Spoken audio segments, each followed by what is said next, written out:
Hey guys, Preston here. Welcome back to another video. This is hello.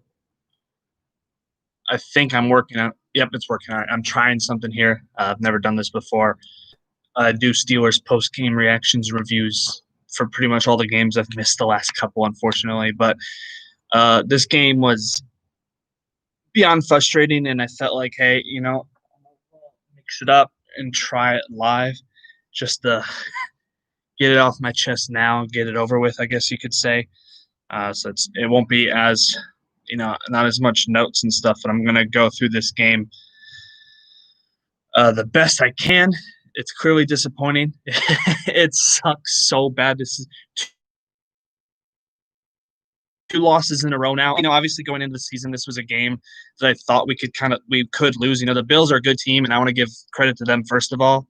So don't get all mad, Bills fans, because I'm gonna make some excuses here. Of course I am. I'm a Steelers fan. That's what every fan makes excuses when their teams lose, but it's just the way this team has been performing the last couple of games is disappointing to say the least. I think I brought this up a couple times already to other people just throughout. The Chiefs will get the number one seed. Basically, now it's a lock. Highly doubtful they win anything else again. But the reality is, the last couple of years, Pittsburgh's been doing this at the end of the season. In 2018, if any of you remember, Steelers were 7-2-1 at one point and were in a great position to make the playoffs. They lost 4 of the last 6 games to miss it. And then last year, obviously they were, no Ben and stuff, so you want to give them Mulligan, but people kind of overlooked the fact that they lost their last 3 games of the season, which also cost them a playoff spot. Obviously, we're going to make the playoffs this year, so it won't be quite as bad, but it's a startling trend to see that your team continues to fall apart to end the season. That's never something you want to see from any team that you support, and it's something that needs a serious look at, because I love Mike Tomlin as a coach. He's a great coach, but it's like the one thing you can't do is fall apart at the end of the year. This is when teams are supposed to be hitting their peak and continue to improve. And I know there's been other factors, injuries and stuff, which we will talk about, but it's just 3 years in a row now where you're seeing poor play to end the year, and it's just you can't do that. It's just you know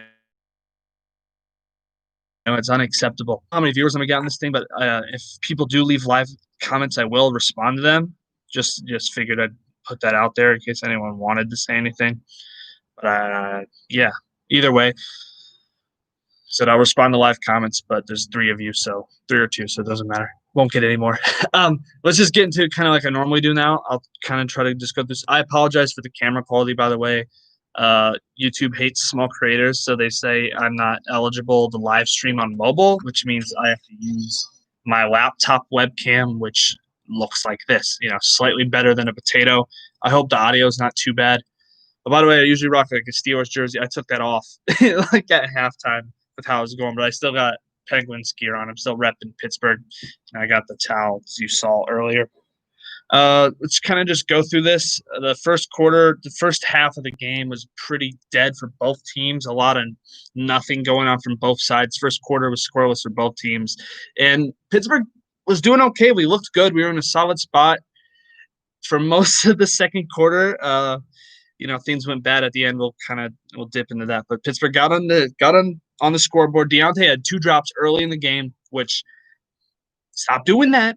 Get some hands, guys, please. And he got benched, which, to be fair, Tomlin said he would. He kept his word on that for a little bit. He kept Deontay on the bench until the third quarter again. And it meant James Washington got his time to shine. The defense did most of the work still. The offense, there was really never a point. The offense looked fantastic. The first touchdown was off of a very impressive play from Cam Sutton that led to an interception. Well, it was a Cam Sutton interception. It was an amazing play to see. Meg Hilton also had a pick earlier in the game, which we did not capitalize on, but we did capitalize off the Hilton pick. We were up 7-0.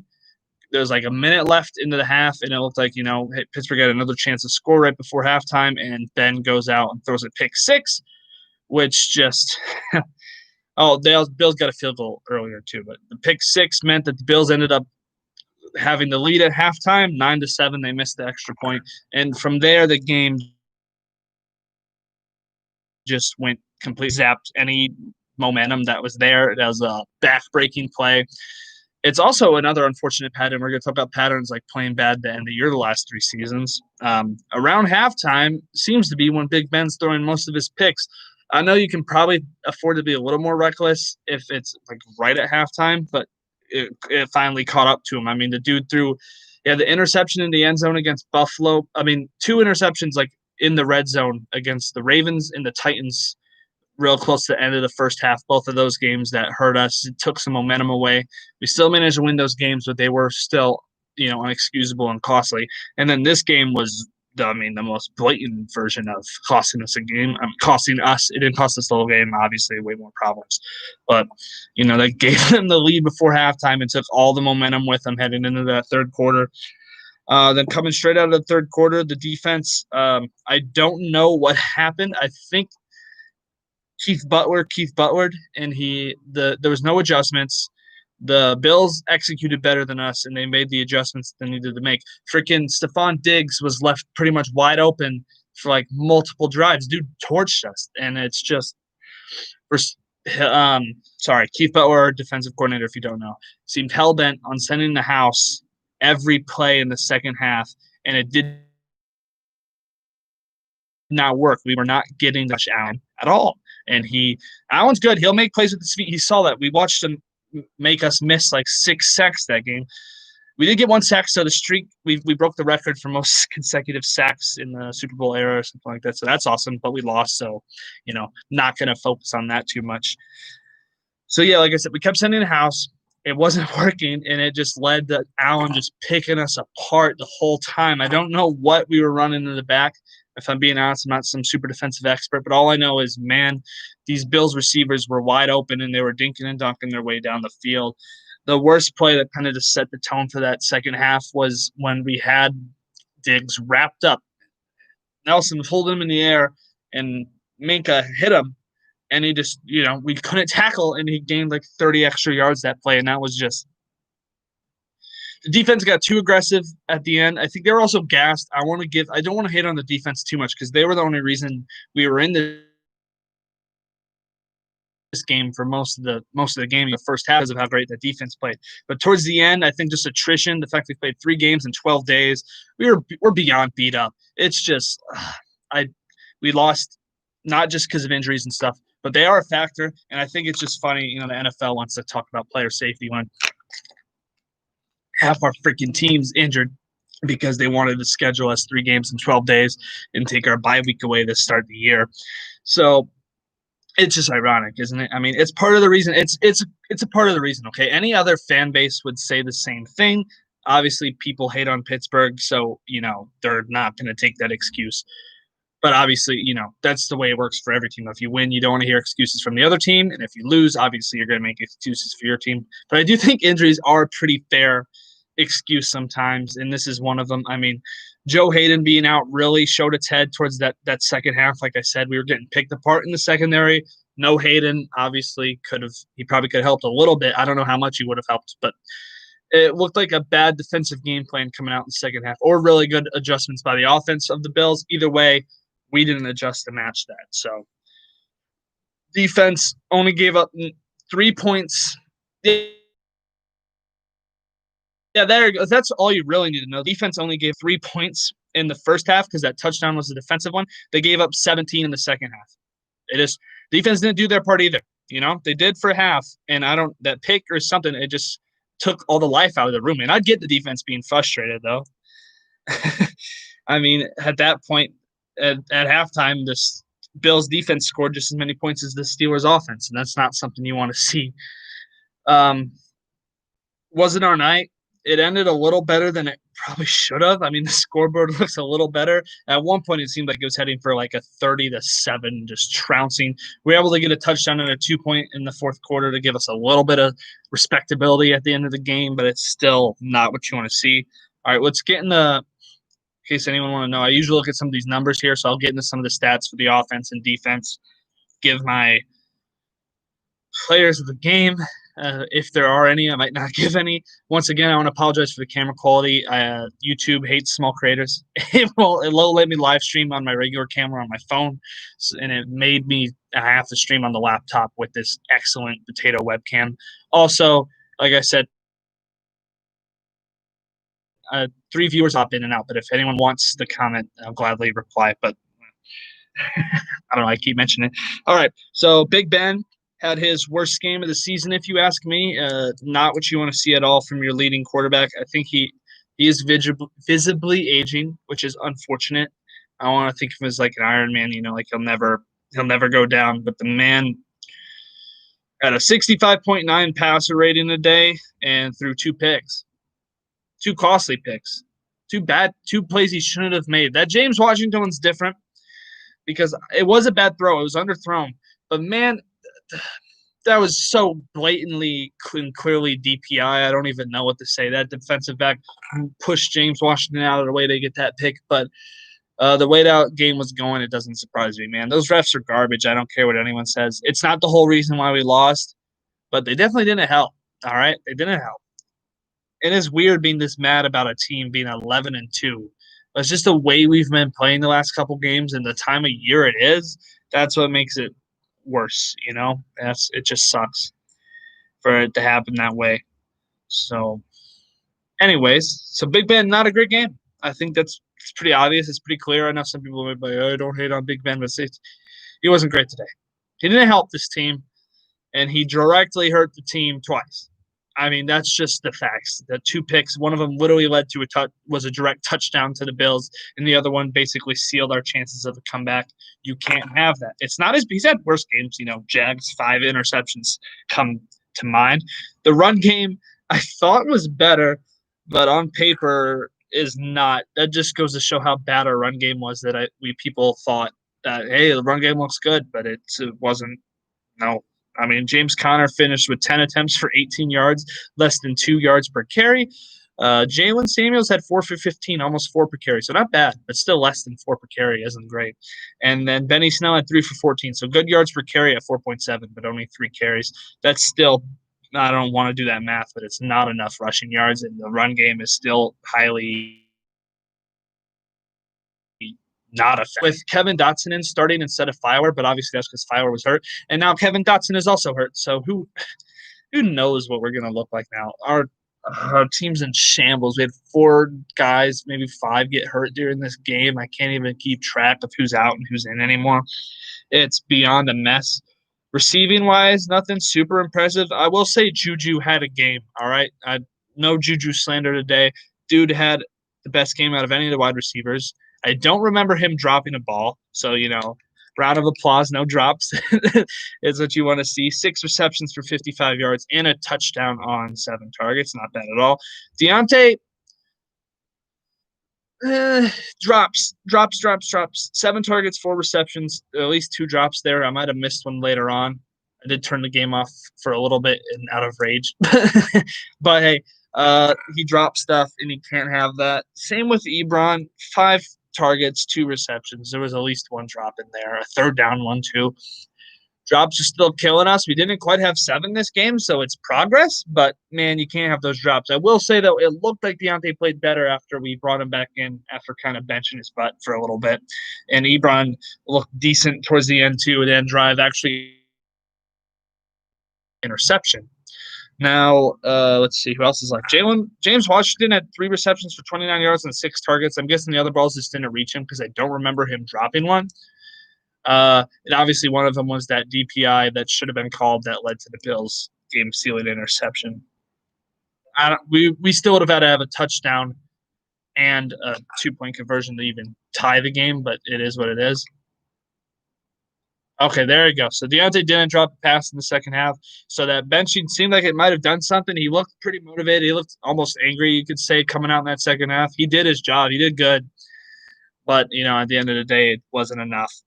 But hopefully that means, he's got it out of his system. We'll see what happens to start next game against the Bengals. I really hope this team comes out just pissed off and puts a trouncing on a bad Bengals team who doesn't have Joe Burrow. But the way this team's been playing, I don't know, man. We got Claypool had 3 receptions for 15 yards.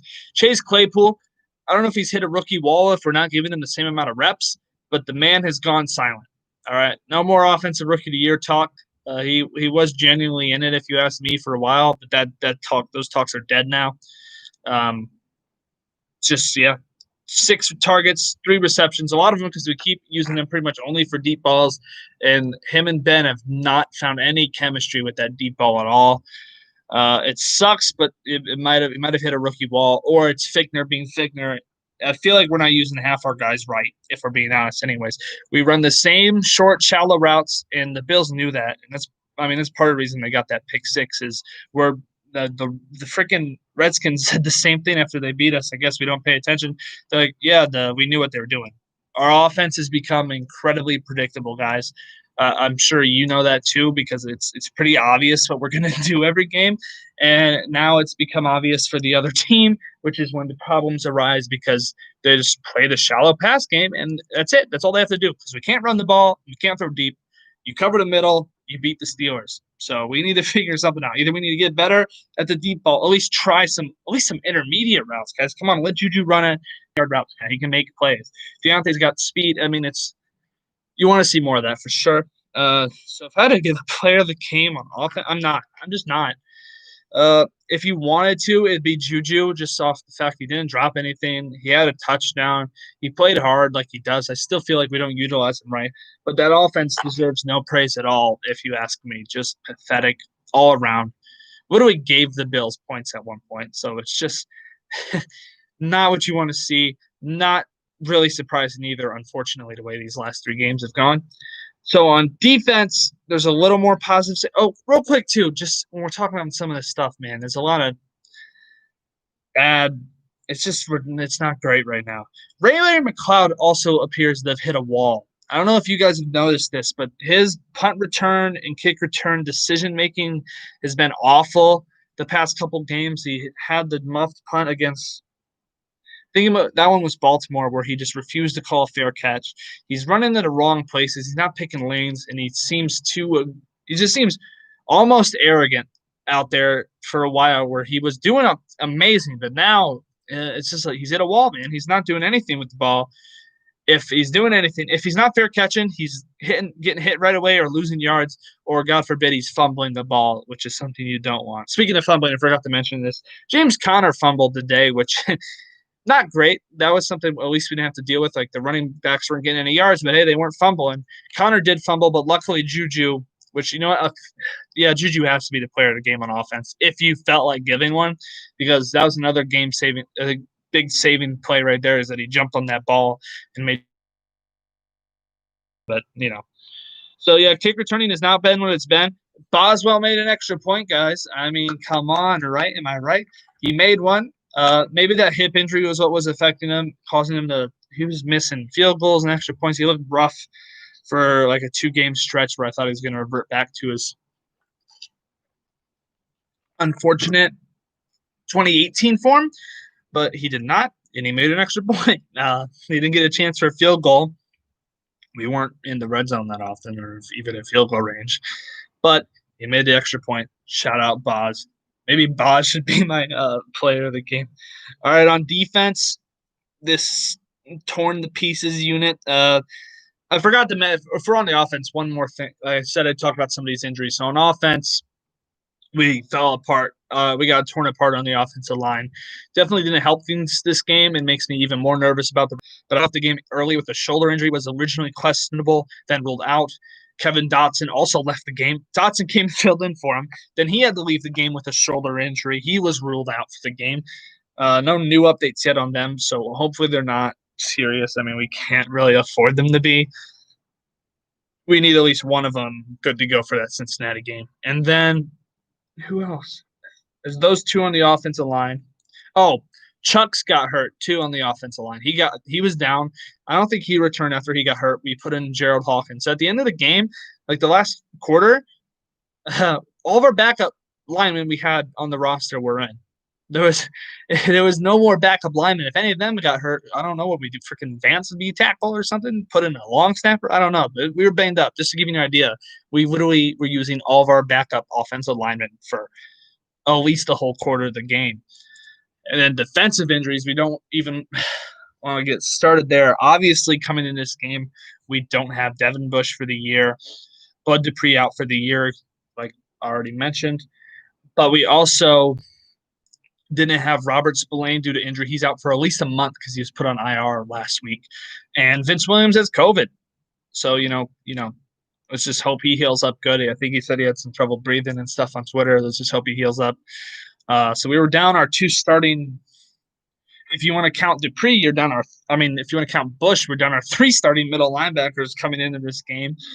UG3 got a little bit of reps in there in a rotation with Marcus Allen, and Avery Williamson got a lot of playing time. He did decent, led the team in tackles with 11, but he also appeared to not be fantastic in coverage. But also, I want to put some of that on Keith Butler. Do not put Avery Williamson on Cole Beasley.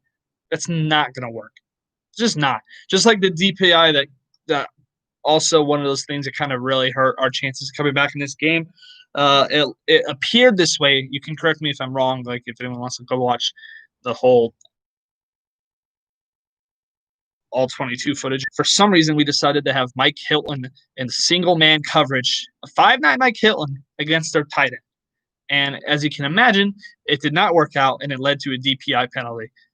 We didn't win, Alan. So your joke sucks. All right. I don't know if that's a good comeback, but yeah, we didn't win this time, man. And by luck, there was no luck for us this game. I mentioned already, lost like 5 different dudes during this game to injury, and should have had a DPI. Cam Sutton forced a fumble on Josh Allen. That was a sack. It was close to a sack, but it was definitely a fumble when you watch the replay around.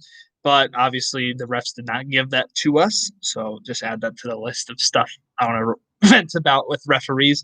Okay, back to defensive stats. Marcus Allen, who was also the other inside linebacker, had 8 tackles. So they were getting to our second level a lot, man. These middle linebackers led the team in tackles carried for us just because, they were reaching the second level.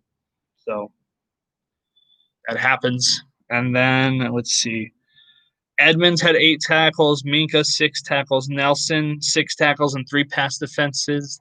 Not bad. 3 pass breakups isn't bad, but I felt like he was getting beat a couple times where he'd just get to it a little bit too late, and at least he'd wrap up the guy for the most part, but that's obviously something you don't want to see.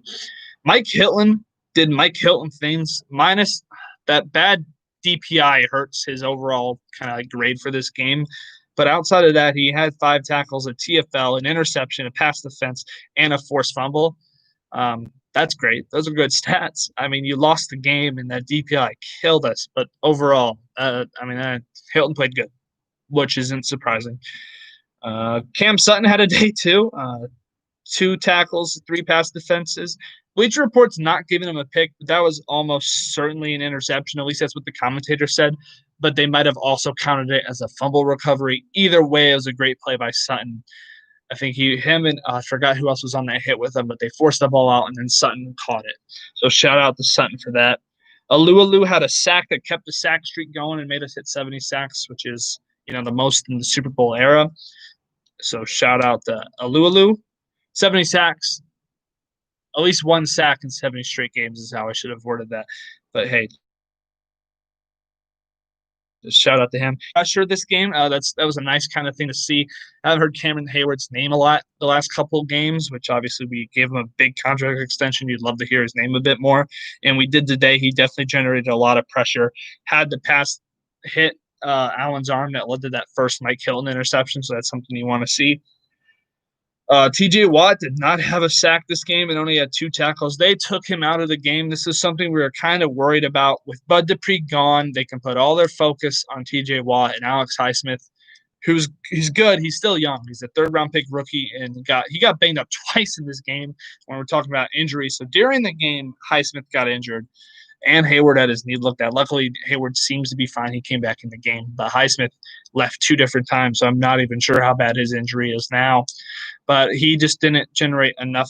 He got close a couple times. But like I said, the pressure was there a decent amount, but Allen made plays. It's not all obviously I'm saying some stuff that's true. Like the refs weren't great. That's true. And we are super injured. That's also true. But it's also the reality that the Bills did play good. Josh Allen was lights out basically that entire second half. Dude didn't throw it in completion until the fourth quarter. I mean, they just dotted us up. Like I mentioned, that's on our defense for leaving dudes wide freaking open. But Allen made the most of it.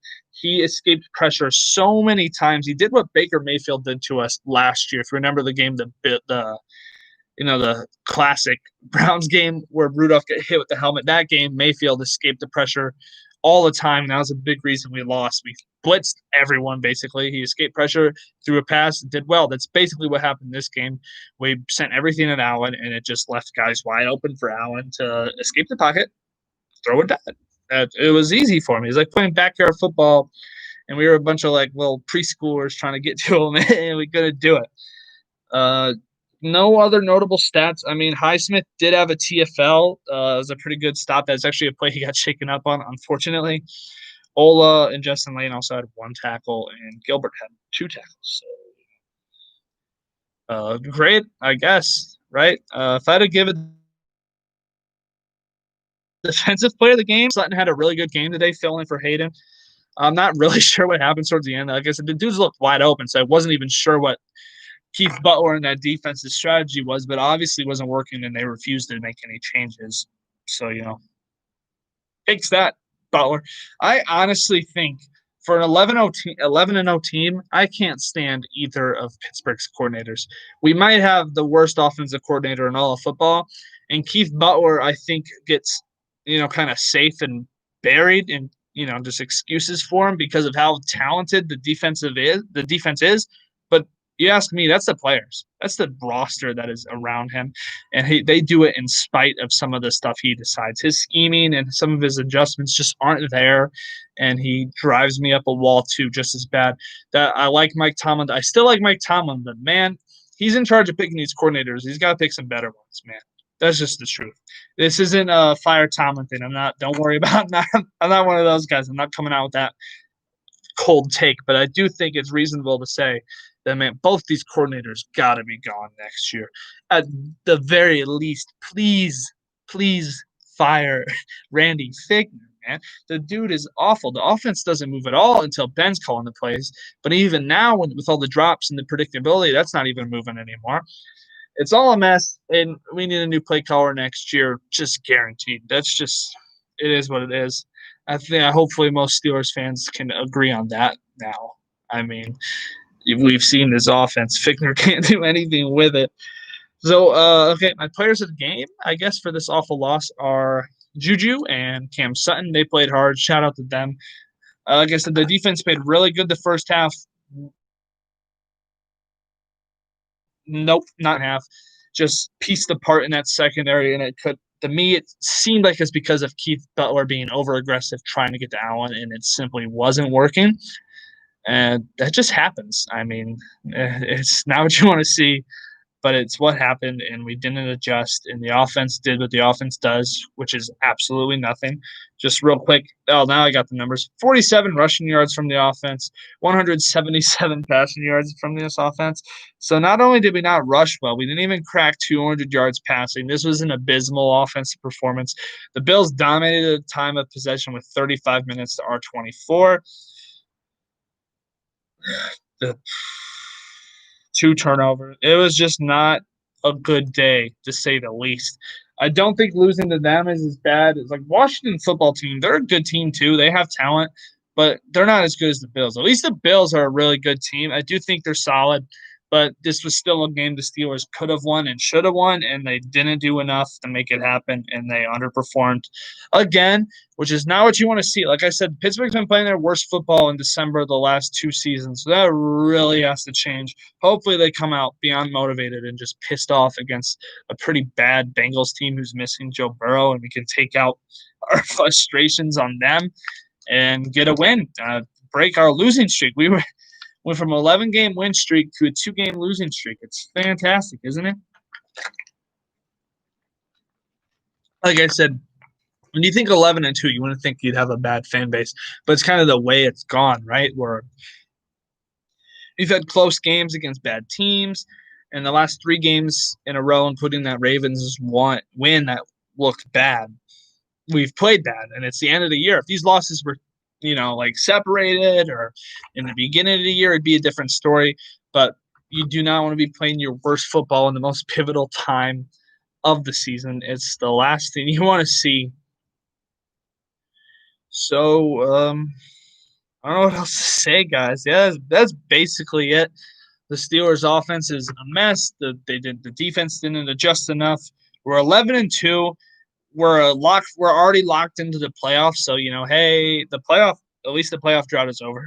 Um, we got to make some changes if we want to make an impact in the playoffs, so that's for sure. The 1 seed, I'm going to be honest with you guys, I want to have hope, but that seems out of reach now. The Chiefs have a pretty easy schedule going forward. People always make fun of our schedule, but the Chiefs' schedule is also stupid easy, especially the last 3 games. They get the Saints without Drew Brees, who just lost to the Eagles, the Falcons, and the Chargers. So they'll sweep that. They'll be the 1 seed and get the only bye week of the year, which is really unfortunate for a banged up Steelers team who had a bye week, quote unquote, which even though they practiced through all the way back in week 4 of the season. It's been a rough patch, man. This 3 games in 12 days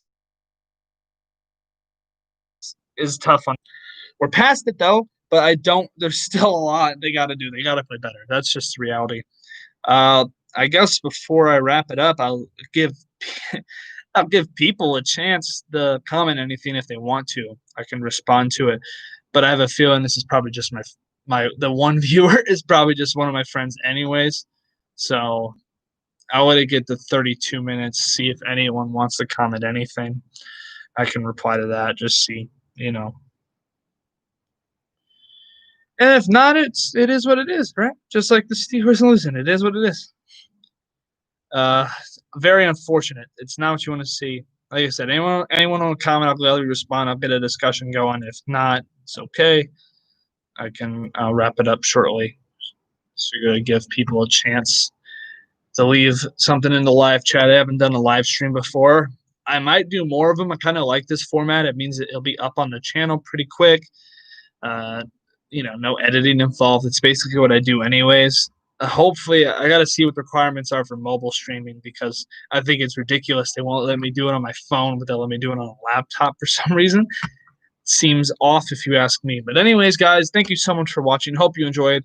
If you're rewatching this, hope you enjoyed. Make sure you like and subscribe. It'd mean a lot to me. I'm trying to hit 140 subs. I've been stuck on 132 for a while. So just click that subscribe button. It'd mean a lot. Please like this video, share it with any of your Steeler fan friends out there, and stay tuned for more content. I'm going to have a preview coming out somewhat soon of the Clemson Notre Dame ACC championship game, and hopefully I can also get a preview out for the Steelers Bengals game that is next week.